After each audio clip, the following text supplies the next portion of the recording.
بسم اللہ الرحمن الرحیم بسم اللہ الرحمن الرحیم۔ نورانی قاعدے کی تختی نمبر 6 یہ پڑھی ہم نے۔ اس کے اندر وقف کے بارے میں مختصر سی بات عرض کر کے پھر آگے چلتے ہیں۔ یہاں دو زبر کی تنوین کا وقف، اس کا نام کیا ہے؟ وقف بالابدال۔ تعریف کیا ہوگی؟ دو زبر کی تنوین کو نوٹ کر لیجیے، دو زبر کی تنوین کو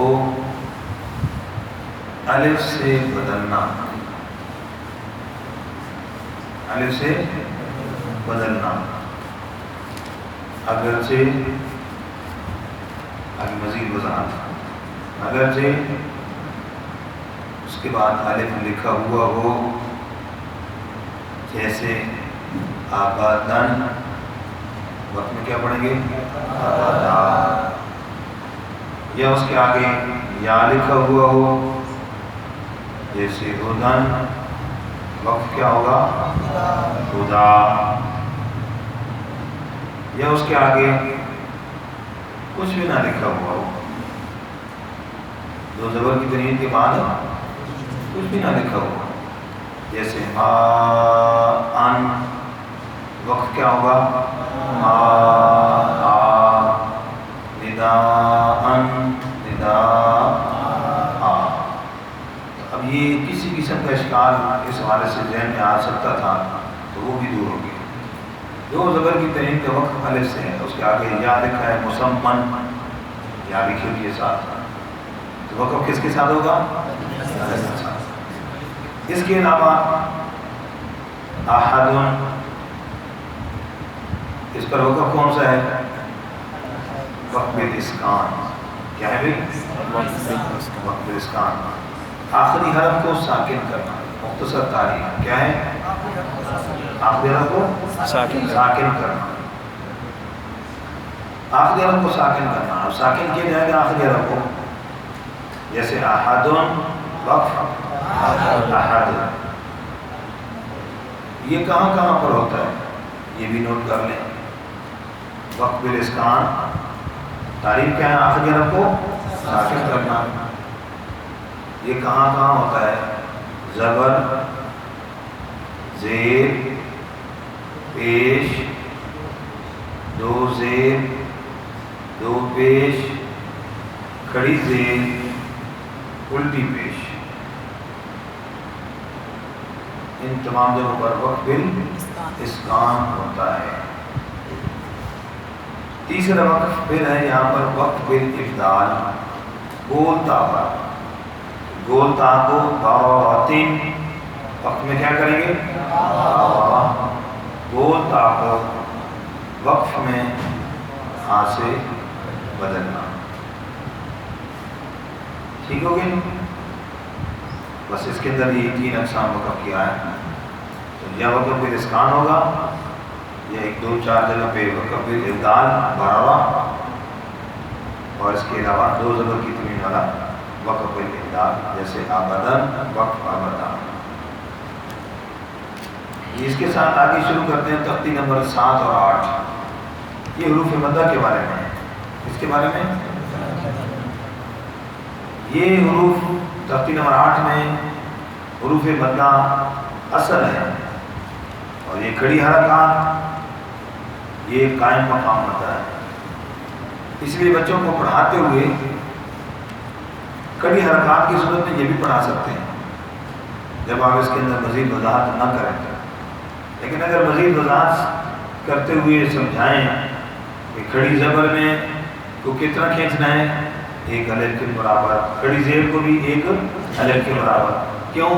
کھڑی زیر میں الف مدہ، کھڑی زیر میں یا مدہ، جب یہ بتانا ہوگا اس کے لیے پھر تختی نمبر 8 پہلے پڑھانی پڑے گی، تاکہ بچے کو پہلے حروف مدہ کا پتہ ہو۔ تو حروف مدہ کتنے ہیں؟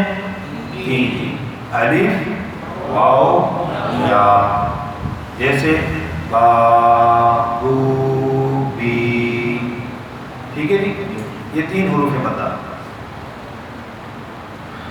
طرح یہ دونوں کو میں اکٹھا پڑھا رہا ہوں تاکہ کھڑی حرکات اس سے علیحدہ نہ ہو۔ اب اس کی ہجر کا طریقہ، ہجر کا طریقہ دو طریقے کتابوں میں آتے ہیں۔ جو ابھی میں طریقہ پڑھانے لگا ہوں یہ میرے استادوں نے پڑھایا، استاد محترم قاصی صاحب رحمۃ اللہ علیہ۔ یہ بھی کتابی طریقہ ہے اور دوسرا طریقہ بھی کتابی ہے۔ کیا طریقہ ہے جی؟ با زبر الف با، با پیش واو بو،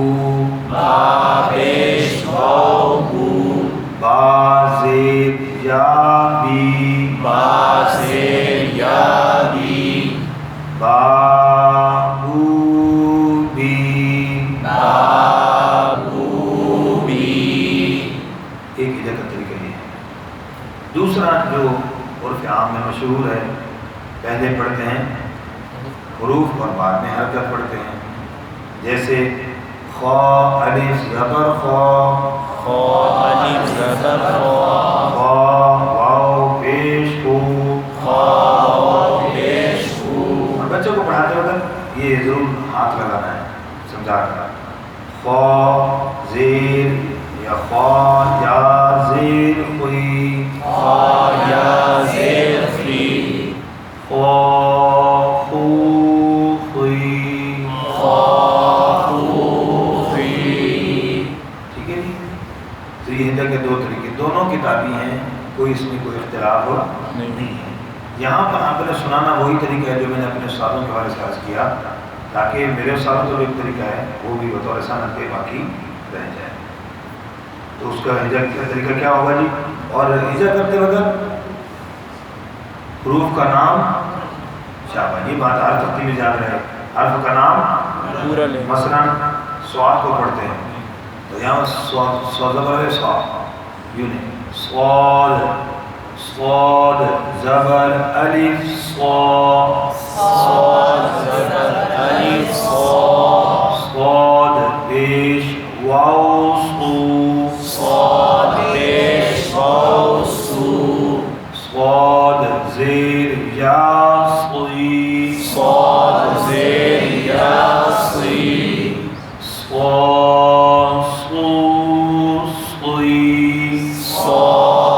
صو صی، ٹھیک ہے۔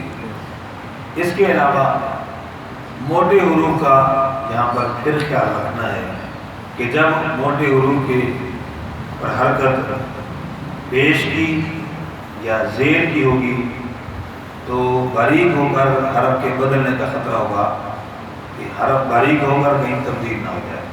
جیسے سوا پڑا تو سو سو سی، تو پیش اور زیر میں کیا بن گیا؟ شاباش، کیا بن گیا؟ سین بن گیا، حرف بدل گیا۔ تو اس کا خیال رکھنا ہے۔ اس کے ساتھ جو موٹے حرف والے پہلا حرف ہے اس کی ہم ادائیگی پہلی تختی میں ہم پڑھ چکے ہیں کہ موٹے حرف کے بعد الف بھی کیا ہوتا ہے؟ اوپر پڑھا جاتا ہے۔ تو اس لیے اگر سوا ہو یا توا، جیسے ایسا توا، کیا غلطی ہوئی ہے؟ الف باریک ہو گیا، تو اس طرح توا تو توئی،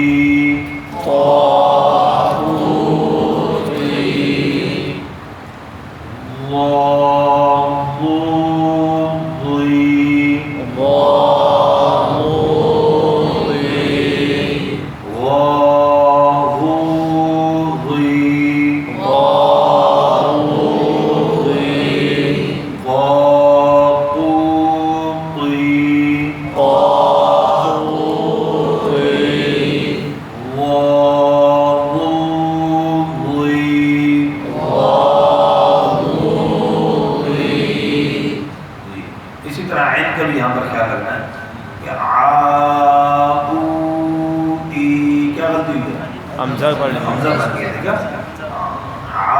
اس میں زبر میں مسافہ صحیح ہو جاتا ہے، زیر پیش اس کا بھی خطرہ ہوتا ہے عین کا،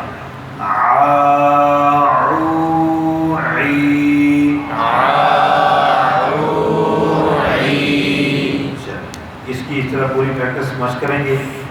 یہ جو تختی ہے اس کی بھی اسی طرح بچے کو آپ سمجھائیں گے کہ کھڑی زبر میں الف مدہ، کھڑی زیر میں یا مدہ، الٹی پیش میں واو مدہ۔ تو اب اس کے ساتھ ایک ایک حرکت ہوتی ہے۔ یہ 3 حرکتیں بعض قاعدوں میں لکھی ہوتی ہیں، جیسے اس میں لکھی ہوئی ہے۔ تو یہ 3 حرکتیں رسم الخط کے اعتبار سے، مصحف عثمانی کی رسم کے اعتبار سے درست نہیں ہے۔ قرآن پاک کی رسم میں حرکات کے حوالے سے اگر دی بھی گئی ہیں تو ایک حرکت ہوتی ہے، 3 حرکتیں 2-3 حرکتیں درست نہیں ہیں۔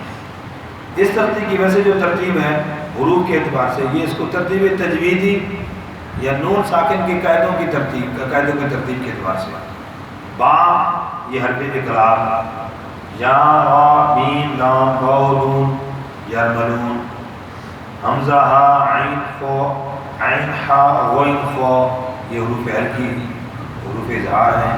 اس کے بعد پھر آگے حروف اخفاء، تو یہ نون کے قاعدوں کے حوالے سے اس کے جو حروف ہیں وہ بتائے گئے ہیں۔ باقی اس کی ادائیگی کا پڑھنے کا طریقہ وہی جیسے ہم ابھی 8 ترتیب نمبر 8 میں پڑھا ہے، ان چیزوں کا خیال رکھیں۔